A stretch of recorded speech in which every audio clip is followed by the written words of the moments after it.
Mahina lang po yung tanong. Paulit-ulit sinasabi ni Secretary Boying Remulla na may konteksto ang lahat. At sa palagay ko, maliwanag na may konteksto na talagang sumasabay sa alitan at wawalang tiwala ng dalawang panig itong mga pagbabago sa legal processes and our international stand, nagbago rin talaga. Now that you finished or that you have a preliminary report, ano po yung nakikita yung legislation or are you planning a resolution for the Senate to be considered? Ano po yung dulo nitong investigation? Well, ang dulo nito, maliwanagan tayo dito sa ICC. Yung iba nagsasabi na baka dapat ibalik na naman sa NBI at wag daw sa Philippine Center for Transnational Crime ang ugnayan sa Interpol. So may mga recommendations in policy, yun naman talaga ang ating pakay in aid of legislation. At alam din natin na hindi pa tapos to kasi may mga warrant pa na ilalabas. Alam natin na may 5 nang narinig tayo na laman nung ikalawang warrant na mula sa ICC. Kung tama ba ang proseso or kung hindi tama ang proseso, hindi na dapat maulit. So, importante yon.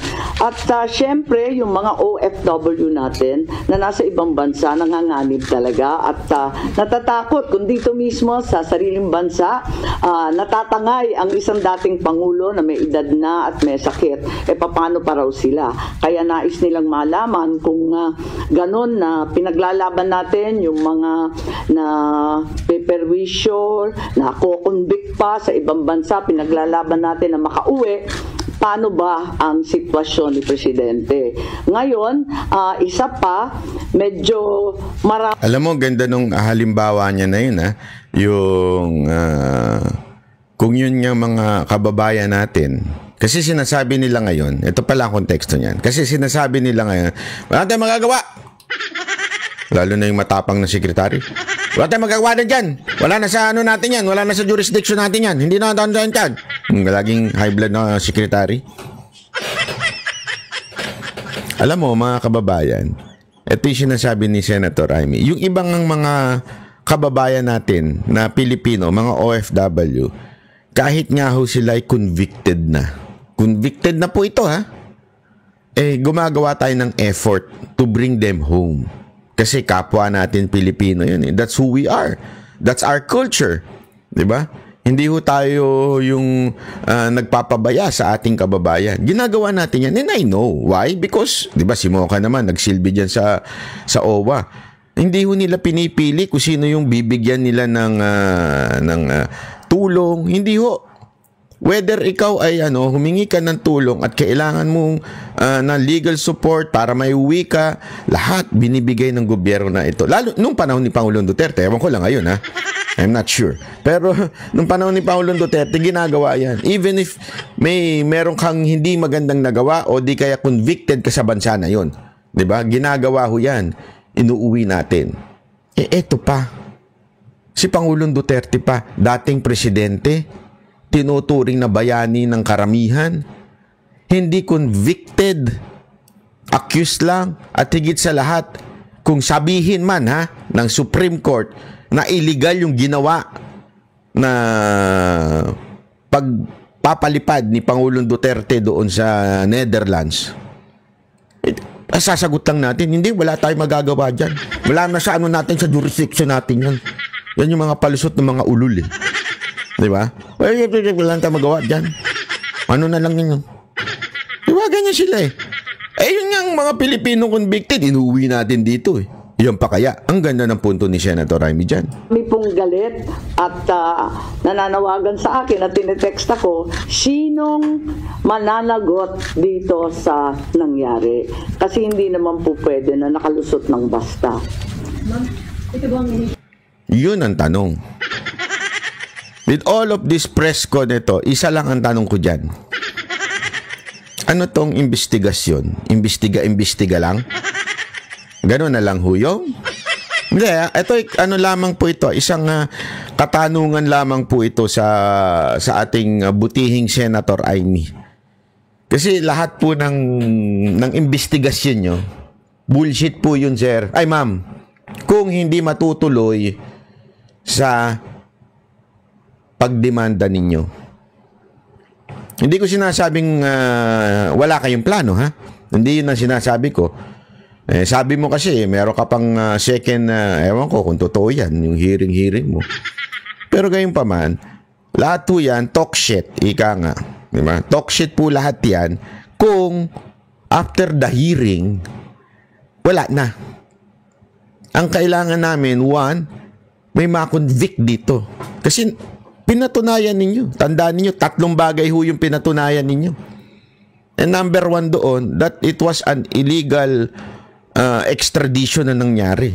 So therefore, if there is an illegal extradition, no, dapat po ay may managot.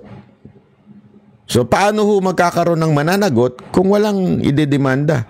Kasi dapat may ganyan yan sa dulo, di ba? Kasi ginawa naman ninyo yan nung panahon na I think it was the Farmally investigation. Ginawa nyo, okay yun, go. Ikasuhan ninyo yung dapat kasuhan.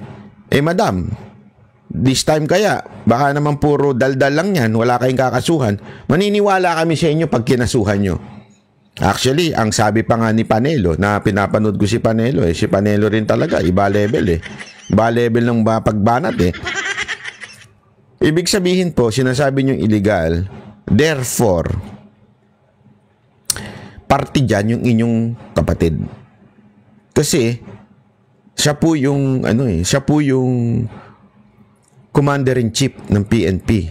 And we all know the role of PNP, especially General Torre, sa pag-abduct umano ni Pangulong Duterte papuntang Netherlands. Therefore, madam, if that is your conclusion, dapat managot ang kapatid ninyo. At kung gusto nyong panagutin ang kapatid ninyo, that the only way is through impeachment. Dapat kasuhan ninyo yung mga nasa baba, yung katulad nila Torre, tulad ng Secretary, Remulla, yung dalawa. Dapat kasuhan nyo yan. Kahit si Anyo. Kasi according to you, to your conclusion, parte si Anyo dyan. So therefore, kasuhan ninyo. Kung hindi nyo kakasuhan, wala, moro-moro lang po yan. Isa pong campaign strategy mo lang. Di ba? Gago! Hindi po, yun ang katotohanan. Campaign strategy mo yan? I don't know. Pero sunog ka na sa mga Duterte supporter, or you are sincere. If you are sincere, file a case, impeach your brother. Yun lang yun. Di ba? Findings na naging basis para tumalas na kayo sa alyansa o dahil sa nakalipas sa dalawang political rally ng alyansa ay hindi na kayo mention ng Pangulong Bongbong Marcos? Kasi sinabi ko naman na talagang sa patuloy nilang pagbabanggit ng executive privilege, sub judice, ng national security, talagang parang mistulang nagtatago ang ating gobyerno ng mahalagang katotohanan.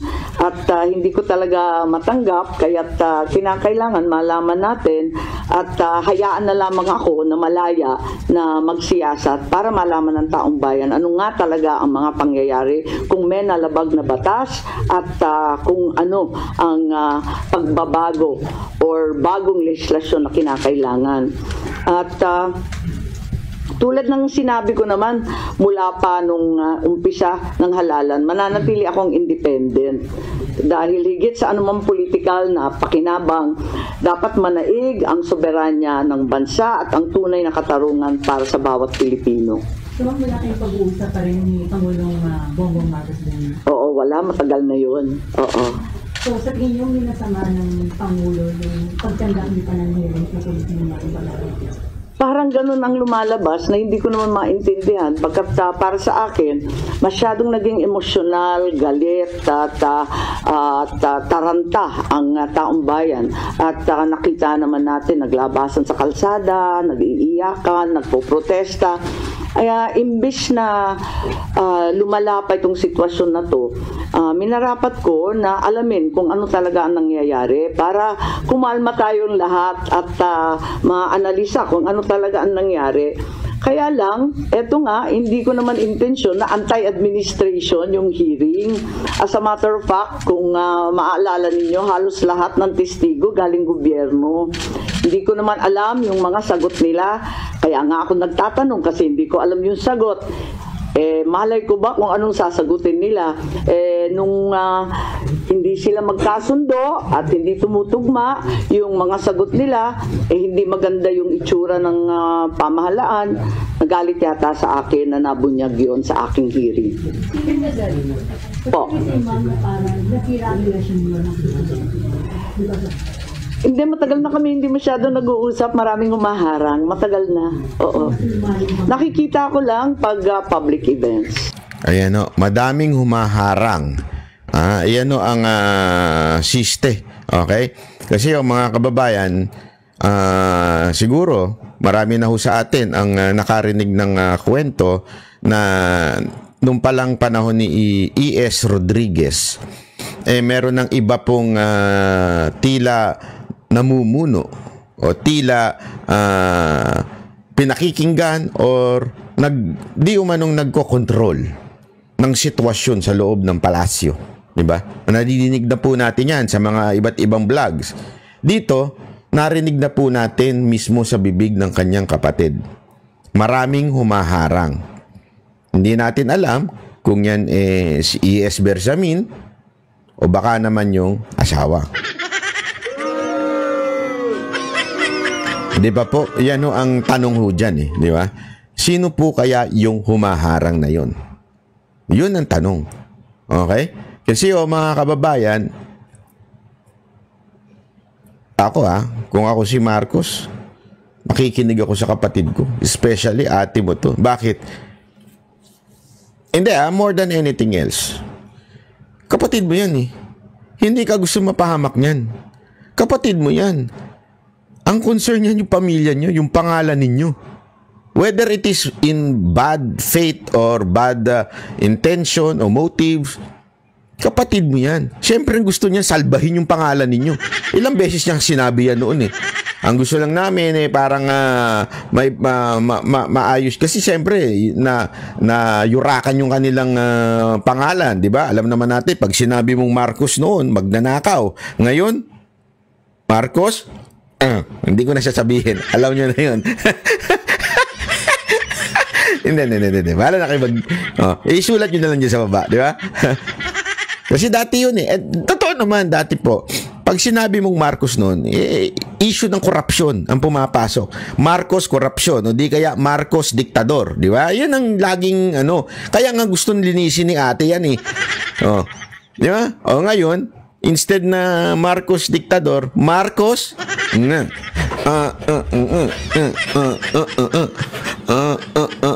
hindi kaya iba yan. Di ba? So mga kababayan, ang tanong, bakit kaya hindi pinapayagan si ate na makalapit? Meron kasing kwento ako nadinig. Kwento lang naman ho ito. Hindi ko sinasabing totoo ha. Kwento lang ho ito. Okay? Kwento lamang po ito sa gilid-gilid nung bumili ako ng suka. Ang suka, yan na naman. Bumili ako ng suka dyan sa kanto. Meron ako nadinig na kwentuhan. Sabi doon, kasi alam mo ba? Ano yan ba? Dati kasi, yan eh. Yung asawa kasi dati, lang yan eh. Itsapuera sa pamilya yan eh. Kasi hindi naman yan hindi naman yan yung Romualdez na mga mayayaman eh. Itsapuera lang yan sa eh. Sabi nila, kwento nila. Hindi ko man alam kung totoo, di ba? Again, hindi ko sinasabing totoo to. Kaya nung nanalo si Marcos, parang ang dating, eto, nagbida-bida na yung asawa. Sabi niya, ganun, initsipuera niyo ako ngayon. Ngayon, kayo ang iitsipuera ko. Presidente na ang asawa ko. Kontrolado ko yan. Hawak ko sa liig yan. Pag sinabi ko, parang yan. May lahing takusa yan. Yun ang sabi. Yun ang kwento. Hindi ko siya sabing totoo yun. Okay? Kwento-kwento lang ho yun sa kanto. Diyan, bumili ako ng suka. Okay? Ang tanong ngayon, si asawa kaya yun? At ang inichipwera ngayon ay si Amy Marcos. Naku. Si ate. Ano sa tingin ninyo mga kababayan? Is it true? Is it not true? Hindi, kwento lang naman. Ito kasi si Amy, ang daming sinasabi, nabubulat-lat tuloy yung dynamics sa palasyo. Oo. At saka mabilis lang yon, maraming tao.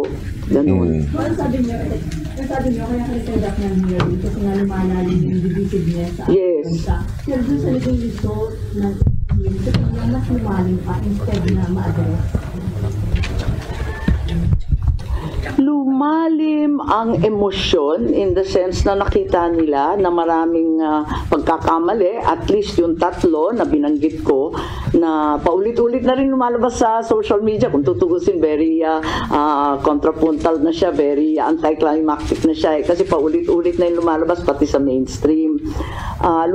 Lumalalim ang ating kaalaman at mas lalo tayong nagagalit kasi labis-labis na ang dagok sa ating soberanya. At nababalitaan natin, labas-masok ang Amerika. Kahit hindi EDCA sites, ang katutak pa daw na Typhoon missiles ang pinapasok. Labas-masok din ang China sa ating karagatan at sa West Philippine Sea. Ngayon, dinadampot na lamang ang mamayang Pilipino at dinadala sa The Hague. May natitira pa ba sa bansang Pilipinas? Yun lang. Nakakaawa naman tayo kung ganyan.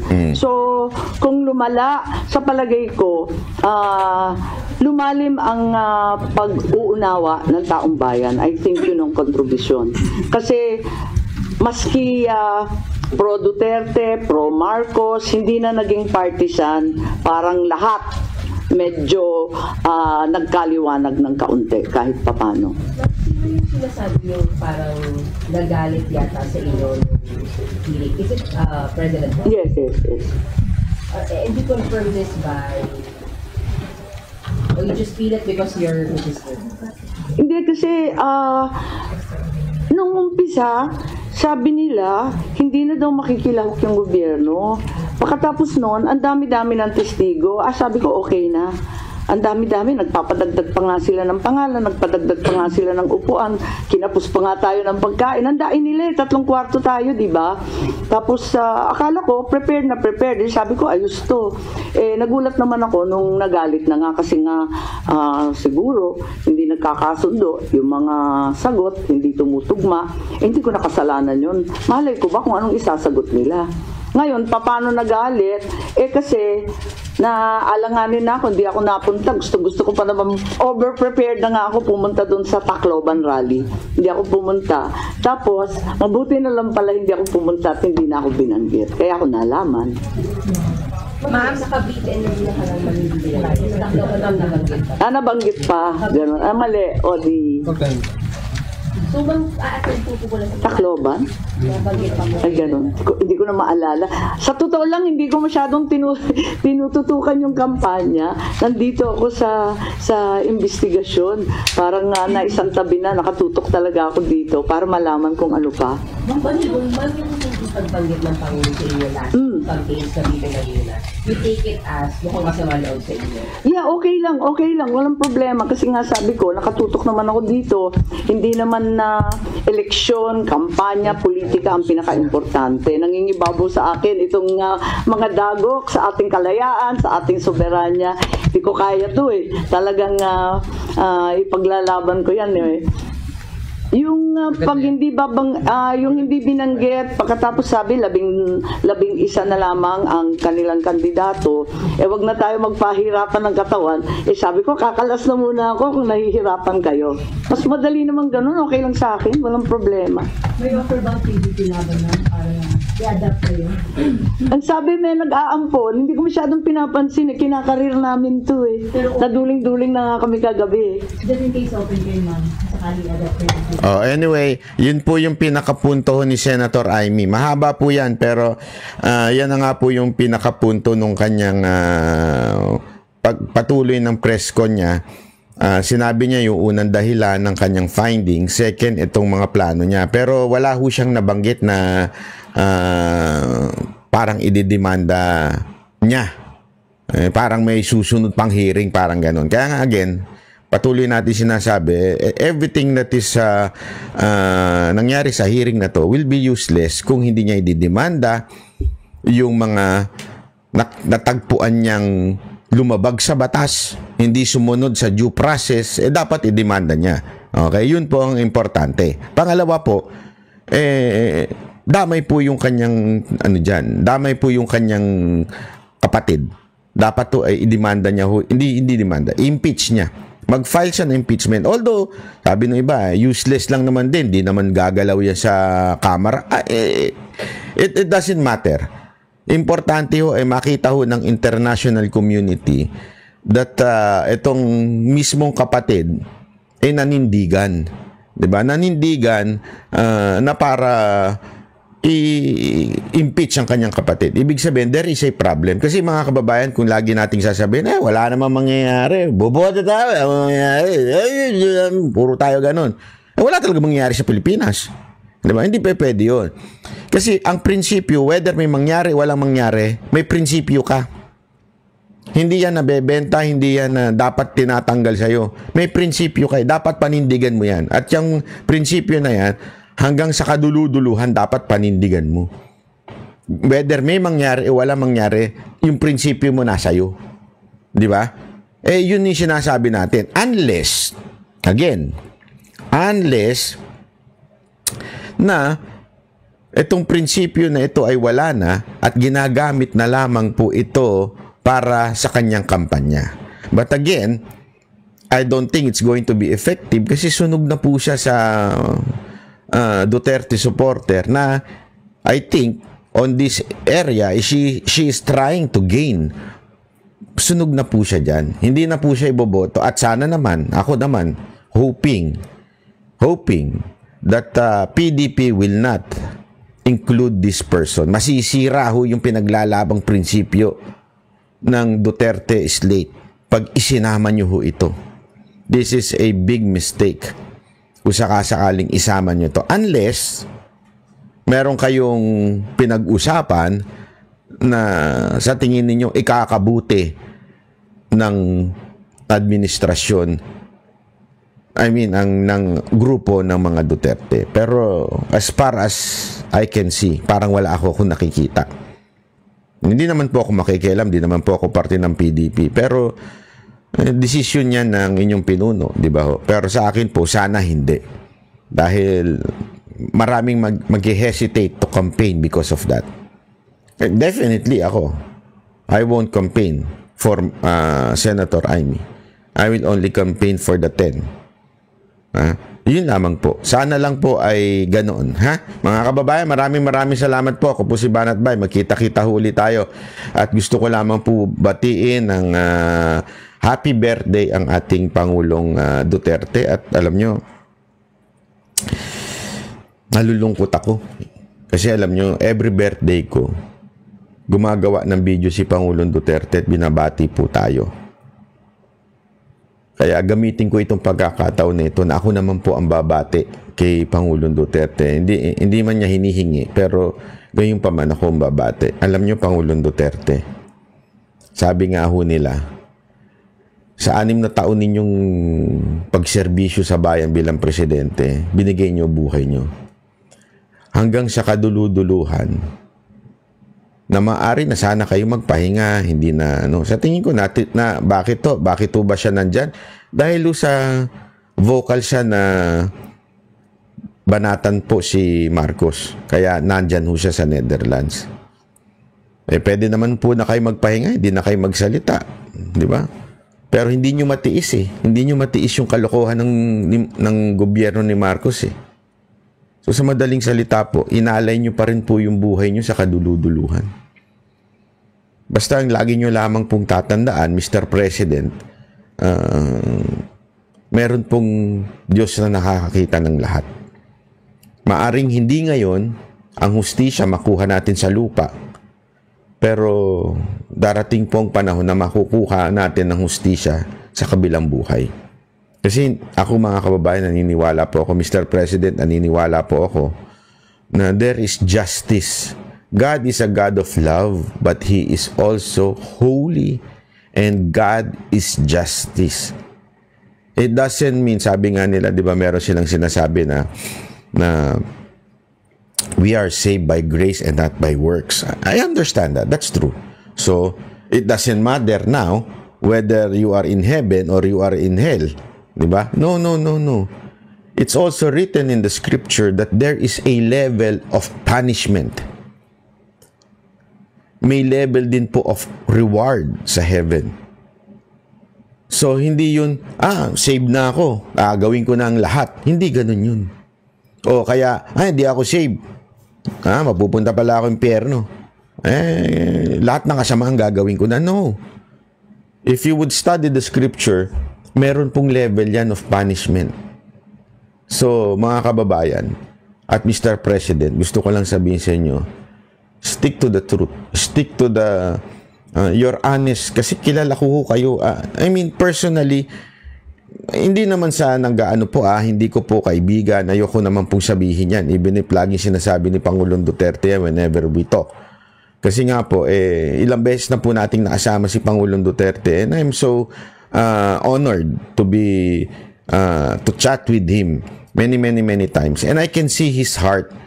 Alam niyo, iba yung nakikita ninyo publicly, yung speech niya. Galit siya sa mga kriminal. Mapagmura siya sa mga kriminal. Alam mo yung medyo, yung iba ang dating niya. Pero sa personal, napaka yung puso niya, grabe ho sa bayan natin. And, Mr. President, hindi ho natutulog ang Diyos. Nakikita ho ng Panginoon yan. Hanggang sa kaduluduluhan, iniisip niyo ang bayan niyo. Pwede na kayong tumakas nun Nasa Hong Kong na po tayo nun. Magkakasama na tayo nun. Pwede na kayong tumakas nun. Although, hindi niyo ginawa. Inalay niyo pa rin ang inyong buhay. Tuloy-tuloy ngayon. You're suffering just to make a statement. Kaya, Mr. President, maraming salamat po. And God is not sleeping. Di ba? Binabantayan po kayo. Maraming salamat po. God bless you po, Mr. President, and happy birthday.